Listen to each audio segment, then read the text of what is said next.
We open our series today with our primary verse. Let's read. I will praise thee, for I am fearfully and wonderfully made. Marvelous are thy works, and that my soul knoweth right well. Psalms 139, verse 14. One more topic that needs to be discussed is the color of your urine. It is not a pleasant topic to discuss, but it is a necessary one. Would you be able to tell if you were well hydrated? In this episode, we will give some tips to look for. How can you tell you are adequately hydrated? Let's hear what Dr. Berg has to say about the color of your urine and what it may mean for your health and wellness. Today we're going to discuss the color of your urine and what that means. You can use urine as an indicator to determine what's going on deeper inside your body. First question is, what is urine? Well, urine is filtered blood. Now you have these little tiny magical filters in your kidneys called nephrons. And these nephrons are very intelligent. They recycle a lot of good material, but they also selectively are able to take out the poisons and the bad stuff and push those out of your body. So today we're going to diagnose or dissect this problem based on just color alone. If you're urinating and the urine is completely clear, this means that you're drinking too much water. Because you're diluting your urine so much, you're losing all these pigments. Now, what's interesting about drinking a lot of water to somehow get hydrated, people that drink too much water, they dilute their sodium and they actually become dehydrated, because the key with hydration is the right amount of electrolytes with the right amount of water. If your urine is clear, might not want to drink so much. I always like to recommend drinking when you're thirsty, and especially if you're not working out or sweating. Yeah, too much water could actually be dangerous. All right, so the next color is basically yellow or amber. And that color is really coming from a pigment in your blood. I'm not going to get into the chemistry of how that happens, but when you see your urine being yellow, amber, or straw colored, that means that it's normal. All right, the next color we're going to talk about in your urine is if the color is red or pink. Usually this means that there's blood involved. Now, there's several reasons why you might have blood in the urine. It could be a kidney stone. It could be that you're menstruating and that contaminated the urine. This could also be some type of infection, or it could be something more serious. But anytime you have blood, you should get it checked out by your doctor. Some people that run a lot, like joggers, for example, they're doing a lot of pounding on their kidneys. Sometimes that can cause bleeding as well. Okay, now what about if it's like orange or really almost fluorescent type yellow? That usually means that you're taking synthetic vitamins and they're going out through the urine. And especially the B vitamins, that'll give that bright fluorescent color. It can also commonly mean that there's certain medications that you're taking that have certain dyes in them. On a rare occasion, if your urine is orange, it could be something going on with your gallbladder or your liver, but that's not very common. Okay, what about blue-green urine? What's up with that? Well, did you just take something called methylene blue? That'll make your urine blue. Are you taking medication that is turning it blue-green? There's a lot of different foods that have artificial colors that will make your urine different colors. Sometimes an asparagus can make the urine green. If it's dark brown, chances are you're dehydrated. You need to add more fluid. As it goes darker into the browns, that is usually a liver problem. Now, what if your urine is normal color, but it's foamy, like someone put some soap in it? This could mean several things. It could mean that you're consuming too much protein.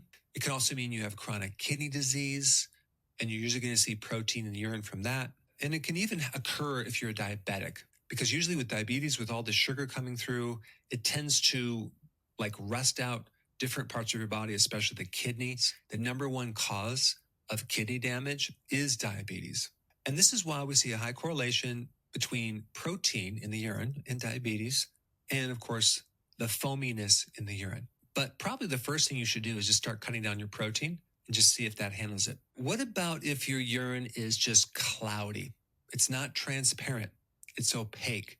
This usually means there's an infection, okay? And the most common urinary tract infection is from the microbe E. coli. So if you have that, you might want to get it checked out to see if you do have urinary tract infection. The other thing you need to know about with an infection is that if you're diabetic, all that sugar that's in your blood spills off into the urine to feed these pathogens. And just as a side note, if someone is excessively thirsty all the time, or they're excessively urinating a lot, that's usually an indication of diabetes, but it can also be an indication that your calcium is too high in your blood, and that's called hypercalcemia. I want to teach you very simply how to read these little urine test strips. You can buy them online, and they will give you some general information on what's going on inside your body just by exposing them to urine. And then these different little parts of it change different colors, and you can get different ideas on what's going on. These urine test strips are not meant as a full diagnosis.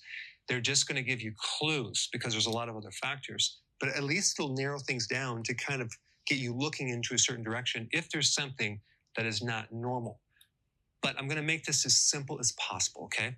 Normally these strips have like 10 different things to look at. And let's just kind of go down the list. So the first one is protein. If there's excess protein in the urine, potentially there could be kidney disease or dehydration, or you just worked out intensely, and that's why, because when you exercise, that can break down certain proteins that can end up in the urine. Also, it could be a kidney stone. Okay, that's protein.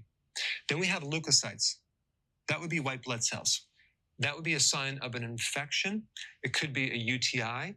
It could be a kidney stone. It could be some type of infection anywhere in the kidney or the bladder or the ureters. Number 3, ketones. If you are on a low-carb diet, then ketones will show up. But let's say you're not on a low-carb diet and you have ketones. That would mean you have diabetes. Let's talk about glucose. If glucose shows up in your urine, that means that your blood sugars are over 180 milliliters per deciliter. So that would mean that you're a diabetic, okay? Number 5, nitrites. Okay, there are certain bacteria that are involved with nitrites. So if there's nitrites, then that means that potentially there could be E. coli or gonorrhea or some other bacteria that is breaking down nitrates, okay, which I'm not going to get into chemistry, but just realize that certain bacteria will, if they're thriving, increase this right here, okay? So if you have nitrites and leukocytes, that could indicate an infection. All right, what about blood? Well, that could be a UTI, a urinary tract infection.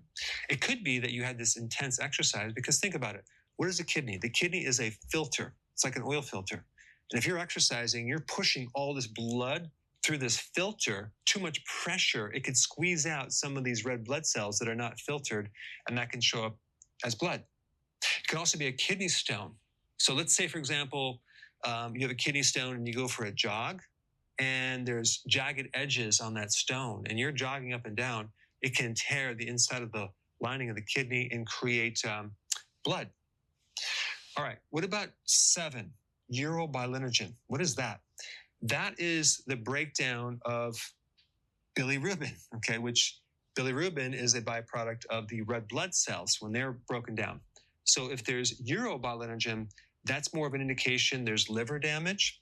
It could potentially be cirrhosis, which is scar tissue of the liver. It could be inflammation of the liver. It could be any problem with the liver. Okay, that's urobilinogen. The pH. The pH normally should be slightly acidic. So if it's too acid, that could mean that you have too much uric acid and you're on your way to getting a uric acid stone. It could mean that you're consuming too much protein. And if it's too alkaline, that could also mean that your chemistry is off too. But I remember in practice, seeing someone's pH being 9, which is like way, way too alkaline. And they were using one of those machines to alkalize the water, which is an unnatural process.